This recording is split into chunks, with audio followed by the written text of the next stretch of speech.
Hi guys, అందరూ ఎలా ఉన్నారు? నేనైతే చాలా బాగున్నాను. ఈరోజు వీడియో వచ్చేసి మమ్మీ తాతగారు నేను మళ్ళీ పొలానికి అయితే వెళ్ళాము. మార్నింగ్ లేచినప్పటి నుంచి పొలం అంటుంది. రోజు పొలం వెళ్ళి ఏం చేస్తుంది అనుకుంటున్నారా?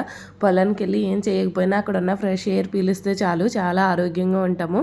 అలా నేచర్లో తిరుగుతూ ఎంజాయ్ చేసే అదృష్టం అందరికీ రాదు. వచ్చినప్పుడు సద్వినియోగం చేసుకోవడమే. ఇక చూడండి, ఫ్రెష్గా పండిన మామిడి పండు పొలంలోనే ఇలా తాతగారు కట్ చేసి అయితే ఇస్తున్నారు. ఆ చెట్టు నుంచి కోసిన పండు without any chemicals, organic fruit అన్నమాట. టేస్ట్ అయితే చాలా బాగుంది. ఇలా హెల్తీ ఫ్రూట్స్ తినడం కూడా ఒక అదృష్టం. మొన్న ఒకసారి షార్ట్ వీడియోలో ఇలా లక్ష్మణ ఫలం చూపిస్తే అందరూ మా చెట్టు అనుకుంటున్నారు. మాకు కాదండి బాబు, మా ఎదురింటి వాళ్ళకి కాస్తే మమ్మీ ఇలా వీడియో తీసి అయితే పెట్టింది. ఇంటి దగ్గర ఉన్న పొలంలో ఇలా చక్కగా ఆకుకూర కూడా వచ్చింది. ఇక్కడ ఇంటి దగ్గర ఉన్న చెట్టుకి ఎన్ని కాయలు వచ్చాయి. ఈ కాయలతోనే తాతం పచ్చడి అయితే పట్టింది. ఆ వీడియో కూడా లింక్ డిస్క్రిప్షన్ లో ఇస్తాను. ఎవరైనా చూడకపోయింటే ప్లీజ్ డూ చెక్. ఫైనల్ గా ఇలా మా తాత ముత్తాతల దయ వల్ల ఈ రోజుల్లో ఎటువంటి కెమికల్ లేకుండా ఇలా ఆర్గానిక్ ఫ్రూట్స్ అయితే తినగలుగుతున్నాము. Bye bye.